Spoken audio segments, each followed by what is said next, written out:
بسم اللہ الرحمن الرحیم۔ السلام علیکم۔ سیدہ فاطمہ کے 10 سال بعد تک سیدنا علی شیر خدا نے دوسری شادی نہ کی۔ اپنے بھائی عقیل کے اصرار پر انہیں کو حکم دیا کہ میرے ساتھ شادی کے لیے ایک نیک، پاک باز اور بہادر خاتون کو تلاش کریں۔ شجاعت بہادری کے لیے مشہور قبیلے سے حضرت عقیل نے ایک پاک اور بہادر خاتون کا انتخاب کیا۔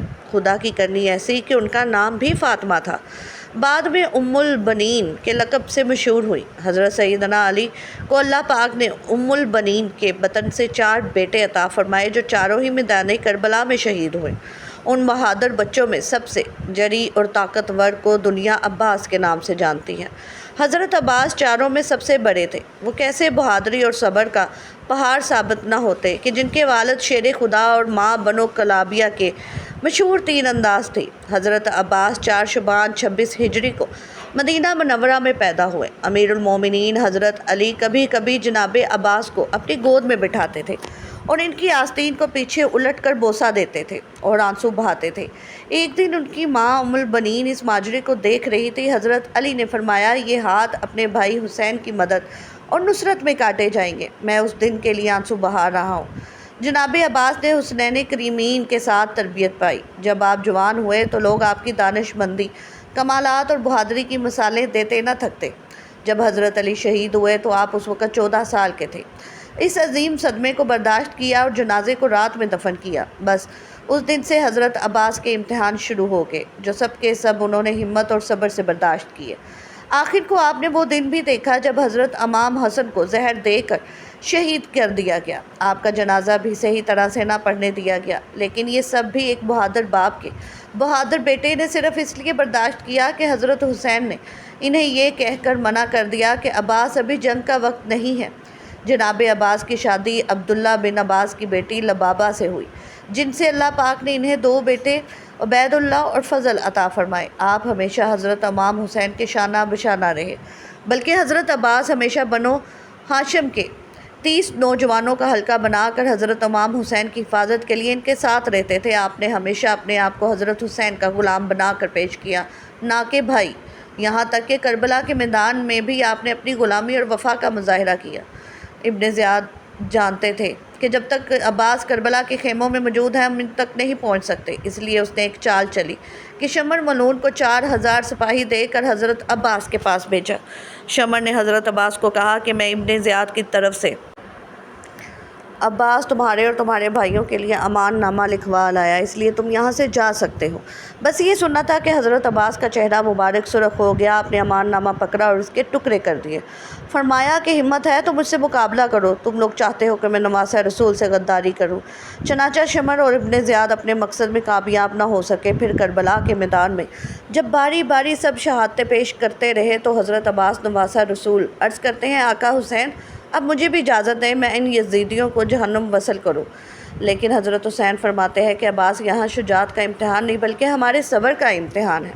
حضرت عباس خیموں کے گرد چکر لگا رہے تھے۔ حضرت بی بی سکینہ ہاتھوں میں مشکیزہ لیے جناب عباس کے قریب آئیں اور کہنے لگی، چچا عباس میرے اصغر نے 3 دن سے پانی نہیں پیا۔ غازی عباس نے بی بی سکینہ کو دیکھا، خالی مشکیزے کو دیکھا۔ فرمانے لگے، اے میری آقا زادی، میرے حسین سے کہو میں آپ کے لیے پانی لے کر آؤں۔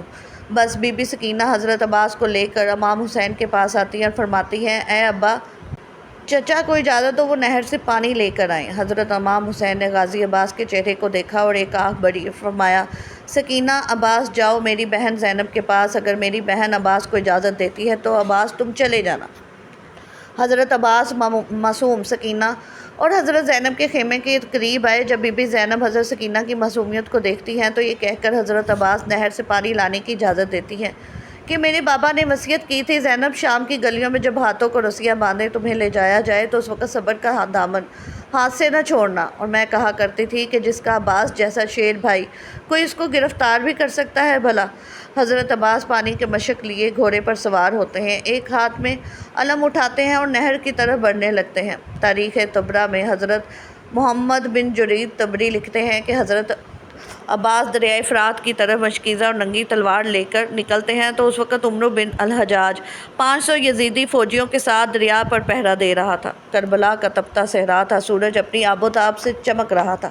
جب پہرےداروں نے ایک شاہ سوار کو ننگی تلوار کے ساتھ آتے دیکھا تو فوج میں ہلچل مچ گئی۔ تاریخ گواہ ہے کہ حضرت عباس نے 133 یزیدیوں کو چیر ڈالا اور دریا پر پہنچ کے باقی فوجی امداد لینے کے لیے اپنے کیمپوں میں بھاگ گئے۔ حضرت عباس نے اپنا علم دریا کے کنارے گاڑا اور مشک میں پانی بھرنے لگے۔ مشک کو بھرنے کے بعد آپ نے خود پانی پینے کے لیے چلو بھرا تو پھر یہ سوچ کر پانی گرا دیا کہ میرے آقا حسین اور ان کی آل کب سے پیاسی ہے۔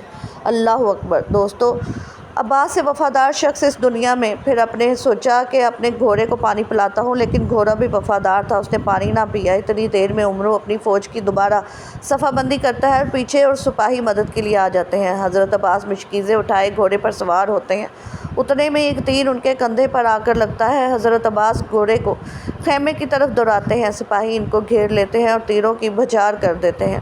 عمرو آواز لگا کر کہتا ہے کہ یہ پانی خیموں تک نہ پہنچنے پائے، اگر ان کو پانی مل گیا تو ہماری خیر نہیں۔ اتنے میں ایک بدبخت نے چھپ کر تلوار کا وار کیا تو آپ کا ایک بازو قلم ہو گیا۔ آپ پانی کا مشکیزہ دوسرے ہاتھ میں پکڑتے ہیں، پھر دوسرے بازو پر بھی وار ہوتا ہے، دوسرا بازو بھی قلم ہو جاتا ہے۔ اس کے بعد جناب عباس پانی کا مشکیزہ منہ میں پکڑ لیتے ہیں، پھر سب یکجا ہو کر تیر برساتے ہیں۔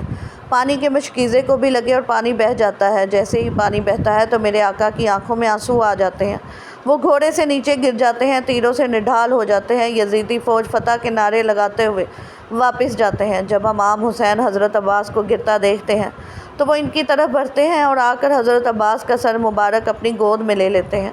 حضرت عباس پہلی دفعہ حضرت امام حسین کو اپنا بھائی کہہ کر پکارتے ہیں اور معافی مانگتے ہیں کہ میں معصوم سکینہ کے لیے پانی نہ لا سکا۔ آپ کی روح مبارک دارالفانی سے کوچ کر جاتی ہے۔ اب ساری شہادتیں ہونے کے بعد جب سارے سر گردنوں سے اتار دیے جاتے ہیں اور ان کو نیزوں پر چڑھا دیا جاتا ہے تو صاحب وفا حضرت عباس کا سر نیزے پر نہیں رکتا اور بار بار گر جاتا ہے۔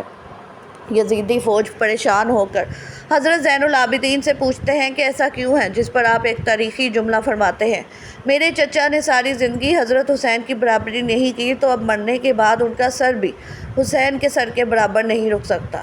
اللہ اکبر۔ یہ سن کر شمر کہتا ہے کہ عباس کے سر کو گھوڑے کی زین سے باندھ دو۔ لاکھوں کروڑوں سلام ہو حضرت عباس کی وفا پر۔ اللہ پاک ہم سب کو اللہ کے دین، اس کے پیارے نبی حضرت محمد اور ان کی آل پاک سے وفا کرنے کی توفیق عطا فرمائے۔ اے اللہ ہم سب کے گناہوں کو معاف فرما دے اور ہمیں سمندر وفا حضرت عباس سے چند قطرے وفا، صبر اور بردباری کے عطا دے۔ اے اللہ ہمیں لوگوں کے لیے ثانیہ پیدا کرنے والا بنا دے۔ آمین ثم آمین۔